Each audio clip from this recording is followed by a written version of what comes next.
So for OpenStreetMap, it's important that we actually get out and see what's on the ground, do some surveying. Um, so there's different transport we can use for that, and I've got a few ideas about what we should or what we could use for OpenStreetMap surveying.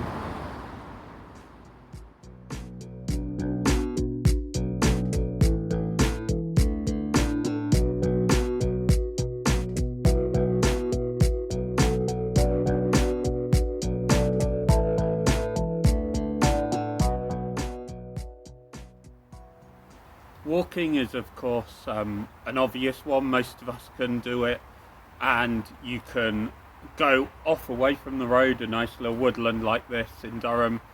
Um, when you're in a built-up area, you can be flipping between apps to see where you're going, what you want to map, taking photos, or keypad mapper for the numbers, or just messaging. So that's a simple one, and you can cover lots of ground. Um, Really helpful because these paths, you can't do them just by quickly driving around. Um, and that OpenStreetMap's done well because of that, because people go in little places, even pass between residential roads.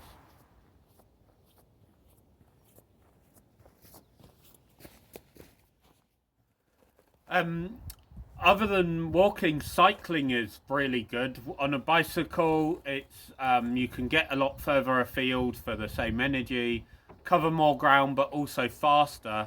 Yet you can stop quite quickly and take notes or take a photo.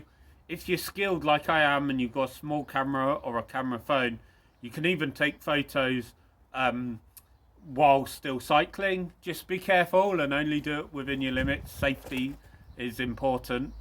Um, and that's really good. From the early days of OpenStreetMap, there were a lot of cyclists, or maybe cyclists found it good to get into, and that kind of then helped create Open Cycle Map and Cycle.travel, these websites that use OpenStreetMap data but specialize for cyclists with cycle specific routing um, and features.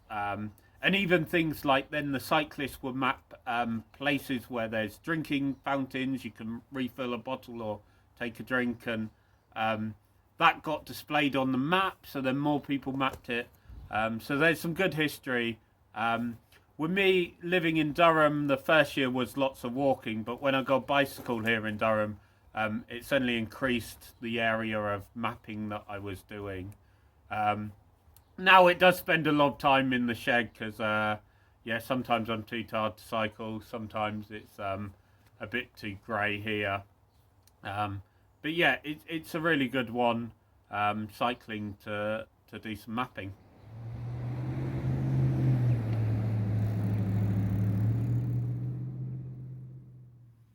Then about 4 years ago, I got myself a longboard, which is like a skateboard, but less good at tricks, better at smooth, long distance rides.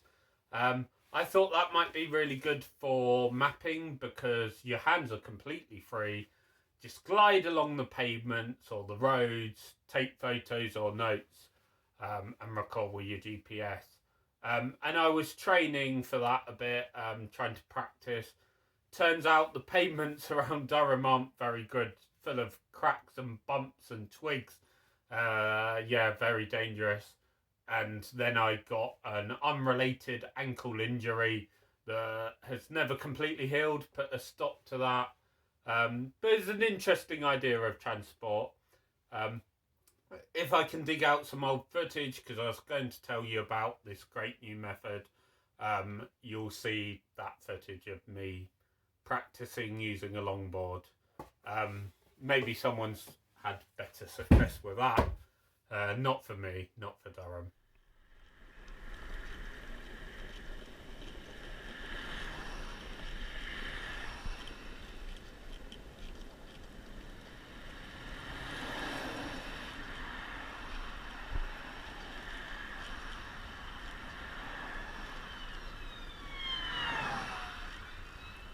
If you want to go a bit faster, you could use a car to do some surveying.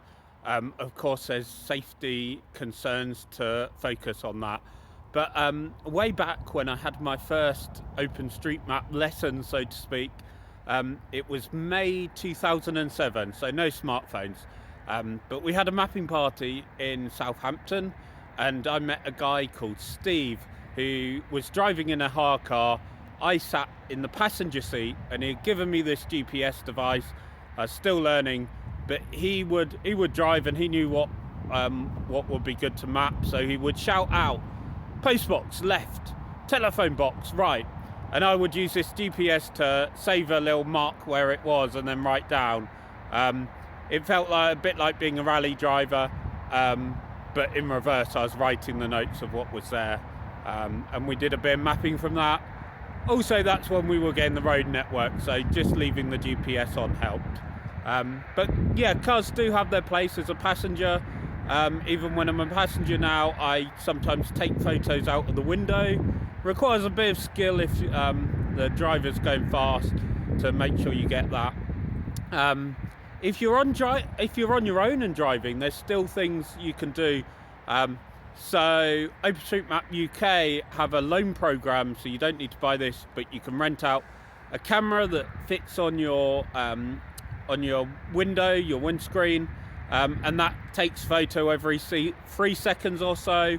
So you can get features, and it connects them to the GPS, and that's helpful. So check out that website. I think the US OpenStreetMap group also loan one out. Other countries may do similar things, and that's a nice way, especially if you're driving different roads anyway. Maybe for your job, you could record that and where to go. So yeah, driving is a possibility.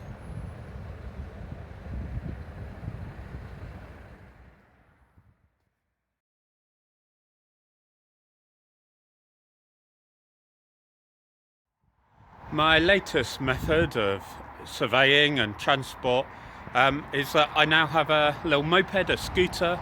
Can go 60 miles per hour, but also can go slow and stop in narrow places. Parking I don't have to look for. So I'm interested in how this might affect my mapping if I use it for some mapping trips. And you might see it in some videos coming up on my channel. There's a few things to note. I do have a mount on the kind of handlebars for my phone, so I can pay some attention to where I'm going. That's really helpful, kind of hands-free. And also for if I'm going sort of A to B, maybe I'm not even mapping, it's nice to have a sat-nav. So I've been trying out a few apps on my phone for that. There's one called Magic Earth that's interesting, fairly simple, and I think I'd possibly recommend it to other people. It does seem to have traffic information in the UK, but I'm not fully tested out how good that is. The other app I've used for navigation is OSM, and I do like that app. It's very detailed and advanced. And actually this, although it's got lots of advanced details, that's really good because I can go in the settings of navigation. It's using OSM data, so that's great. But I can configure this and it will read the data, interpret it differently. So I can configure my max speed because, as I say, can go 60 miles per hour. Probably not always going to do that. I can kind of set my average speed, which is a bit lower than a car, I think. And more importantly, I can tell the app, don't use motorways, because in the UK, I'm not allowed to use them with my scooter. And it'll give me a route. And so far, that's been helpful to find some places I haven't been to before, or I've only been on public transport. So I'm still working that out and the right settings, but that's interesting. And that's the main modes of transport, at least the land modes of transport. Let me know if I missed any.